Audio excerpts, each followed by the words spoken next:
What's up, Sumo Nation? This is Jay back again with another video, this time on how to publish your own book. So if you've never published your own book before, you might be thinking that this is limited to just the elite people in society, something that celebrities do, or Stephen Hawking, or people with really high status. Now, up until about 20 years ago, that used to be the case. You had to approach a number of different publishers and say, hey, I want to publish a book. They say, okay, give me a sample. They say no. You do that for 15, 20, 30, 40 people, 40 companies, and eventually they say, yes, okay, we like this. We're gonna go ahead and publish this. But fortunately, today you don't have to do the Colonel Sanders approach. So if you've ever read the Colonel Sanders story, he went to something like 1,000 people before they turned him down, and eventually one person said, yes, we'll give you some money for your investment in your secret recipe chicken. And essentially you don't have to do that anymore because we have things like Kindle Publishing Direct and Ingram Spark. Now, Kindle Publishing Direct is great because it allows you to publish directly to the world's largest digital library of selling books. Now, that's just incredible that the world's largest digital library of selling books and renting books is available to you for absolutely no cost, which is amazing. It used to be something called CreateSpace. Now, CreateSpace has been incorporated into this thing now called Kindle Publishing Direct. Don't let the name fool you. That's not specifically focused on Kindle. Now, you can do Kindle and a paperback. As you can see here, I've got a paperback here. So I messed up in my approach of doing this. I'm doing this because you don't have to make the mistakes I did. What Kindle Publishing Direct allows you to do actually is they allow you to connect the Kindle book and the paperback. At some point, I'll probably either link the Kindle to the paperback or modify this one. But it's great because it allows you to have both and it allows you to connect both. Unfortunately, as I say, this hasn't happened with mine. So this is a book I have in the mix at the moment. It's called Around the World in 480 Pounds. It's about my weight loss journey throughout America and Bali, Thailand, and all the things that I did and places that I traveled to and people that I met, including Emmanuel Urib, the former world's fattest man. He taught me a lot of stuff about really realizing that every day is a small challenge, and no matter what you're doing every day, do something because it all adds up. So what you can see down here, this area here is a failed pre-order. Now what Kindle Publishing Direct allows you to do is pre-order. So you can create in advance and say in 7 days, 8 days, a month, 2 months, whatever, I will release this book. I was unfortunately a little bit too ambitious with my first pre-order and didn't meet the deadline. So they actually said to me, you can no longer do pre-ordering. I'm no longer allowed to do that. So make sure if you do any pre-ordering that you submit the final transcript before you go live. So that's just something to bear in mind. So the one thing I want to focus on today is Kindle. Although the process is almost entirely the same for your paperback book, your Kindle book is still going to be pretty much the similar process. So let's come in here and edit the details. So this is exactly what you'll see if you come in and just go to a new book. I'm not going to create a new book now because that will put a new draft and I won't be able to delete it. But what you're going to see here is exactly what you would see, except you wouldn't see the words complete here. You would see in progress. So what are the three things that they're going to mostly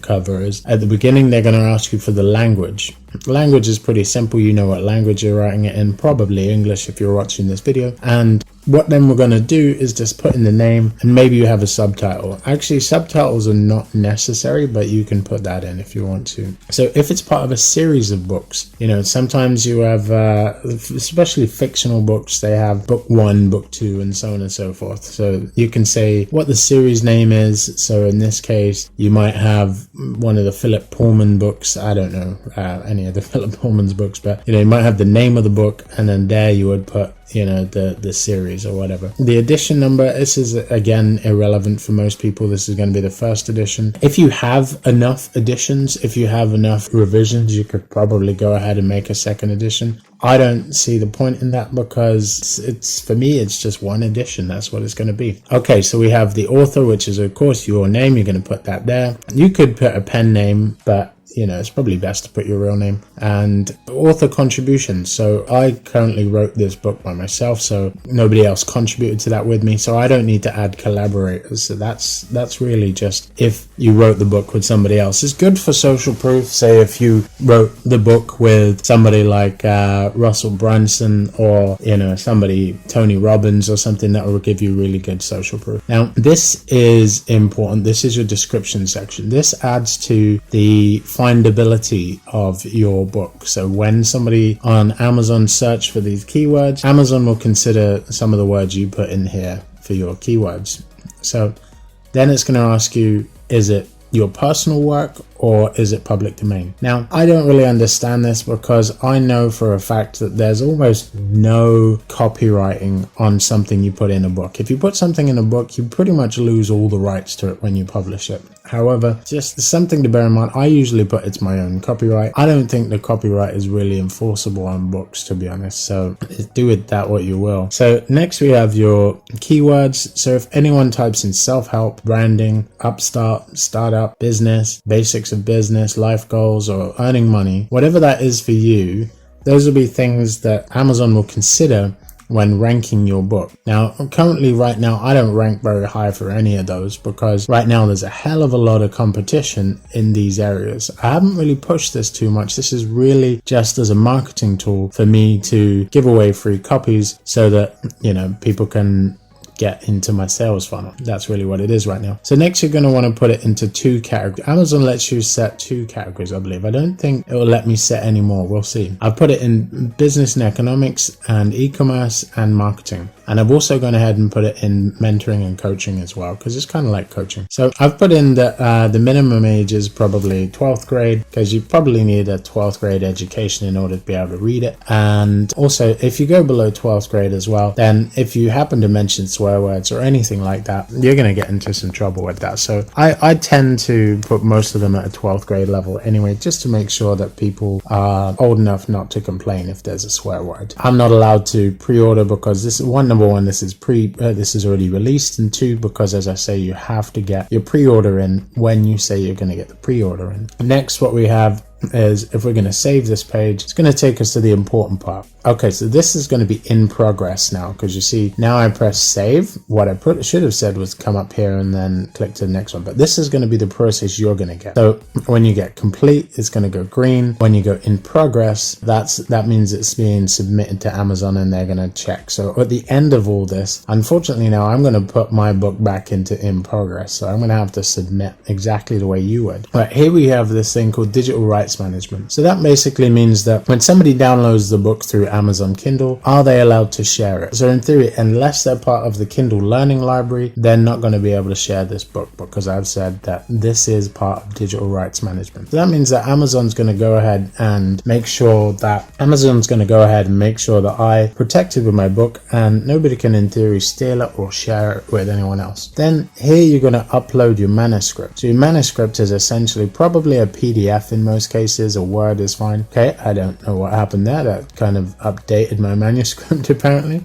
So I can download that manuscript now that I've already uploaded it. One thing to bear in mind is with Amazon Kindle is it will crap all over your formatting. No matter how you put it into your Word document, I recommend either downloading a Word document specifically for Kindle, or I recommend that you use they have a tool. Amazon have a tool that allows you to, I've never used the tool, so I'm not going to suggest you use it, but I recommend you either look into that or you look into Word templates for Kindles. So I'll put a link in the description for that, because that's how I did it. I used a template for Amazon Kindle. So what I recommend as well is not changing any of that template. If you try to put colors in there or anything fancy, Amazon Kindle will just completely rip all of that out, and you'll be left with a bog standard what the template looked like originally. So now what we're going to see is the Kindle cover. So the ebook cover, I recommend having somebody design this for you. I designed my cover myself, and a lot of people have given me negative feedback about it. Turns out I'm not the greatest graphic designer. So head on over to fiverr.com, which is what I will be doing soon, asking somebody to redesign that lovely cover of mine. So, but no hard feelings. That's what it's all about, right? You got to put it out there, make sure you get the feedback, and then ask people, and then they say it's terrible. So you have to swallow your pride and do it again. So here we can launch the viewer to see what it's going to look like. This gives us an idea of what it's going to look like. Now, bear in mind, as I say, that the formatting is going to be terrible. It's going to be absolutely terrible. I've seen this on my own Kindle. Yeah, look at that. Look, it's very simplified. Wherever I've centered something, it's not centered, and it's very simplified my process. So that's not the best, although that's okay. So yeah, that's pretty much my book there, really. Cool. So head on over and check that out. I haven't mentioned yet, by the way, this book, but you should totally go and check it out. It's an awesome book. It's called A Brand New You by James Vince. So yeah, go check that out. So the next thing you're going to do is view it, and then once you've viewed it, you're going to want to go to ISBN section. So one of the good things about Amazon is they give you a free ISBN. That means that all books in the world have to have an international standard book number. Yay, I think I got that right. And Amazon gives that to you for free. Ingram Spark, you have to pay for that, but yeah, Amazon, whether it's a Kindle book, so Kindle, they will give you a Kindle specific ISBN, and the paperback, that will give you an actual worldwide checkable ISBN. So you can actually go on the website's ISBN check or something, Google that, and my ISBN will come up. If you Google A Brand New You by James Vince, you'll get that. Here on the last section now, we've got this thing called KDP Select. So KDP Select, as you've seen here, is I don't have a choice to enroll in there. We'll cover that, why that in a second. But basically, I don't have a choice but to stay enrolled in Kindle Select. What Kindle Select means is, so there's two programs with Amazon. They have the Kindle Unlimited, which means you can borrow as many books as you like during that period, as long as you're paying for your monthly subscription. And they also have Kindle Lending Library. And so what that means is, if you're paying for Amazon Prime, that means you can share your books with other people. I think it's one person or two people per book. So basically what that means is, if you choose that, you're enrolled in the sharing of books and lending of books to people for free who have their monthly subscription. Is this good or is this bad? So for me, I don't really mind it. So the idea is that it gives you more exposure, right? The idea is that it's going to be promoted in the unlimited place, and people can get it for free and they'll read it. So there's drawbacks and there's benefits from this, right? So the drawbacks are, if nobody actually reads the book, they could download it, they could rent it and not read it. You get paid nothing for that. But if somebody reads it and gets to benefit from it, then you get paid significantly more commissions for that. You could argue that that's the best way to do it, because people actually get benefit from it. But the truth is, as people say, is that it's 90% of people that actually buy a book or download a book actually don't read it. So a lot of people are getting access to your book and not reading it. So it really depends on your perspective. I have no choice, as I say, because down here I've chosen the 70% royalties, but we'll get into that in a sec. So pretty much, if you choose this, you have to be willing to give away your book for free and let people either read it or not read it and have it sit on their device. And also you have to be able to have people allowed to share it with one of their friends. Down here we have the royalties and pricing section. Amazon has two royalty plans. So they have the 35% plan and the 7% plan. If you check the 70% plan, you will have no choice but to enroll in the KDP Select. If you choose the 35% commission plan, then you can opt out of that. So the thing is when you have the 70% plan check, you do get 70% more of the commission. That means on here, if somebody buys my book, I have to pay Amazon 18, and they pay me £1.04 for every time somebody pays $1.99. So it means I get better commission, but at the same time, it means I have no choice but to enroll in KDP Select. Doesn't matter to me.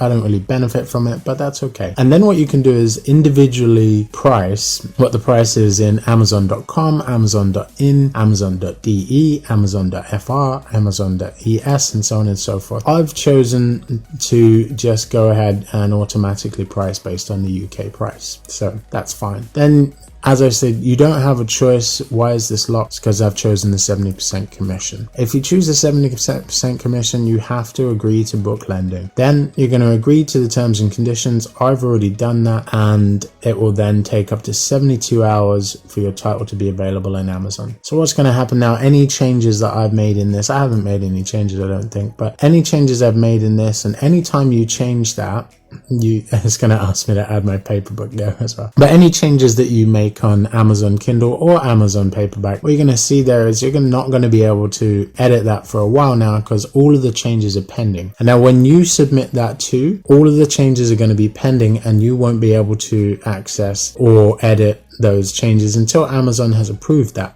So when that does approve, you'll probably take between 24 and 72 hours. It took me usually it takes me about 3 hours for that to get approved. So once it's approved, if your book is in the right format, you should hopefully have a book published. Well done, you are a published author with an ISBN and everything. Okay guys, thanks so much for tuning into another episode, and I hope you got a lot of value from this. If you did, please like, comment and subscribe, and share this video with your friends. It's always a pleasure to work with you guys, and I'll see you again in the next video. Thank you.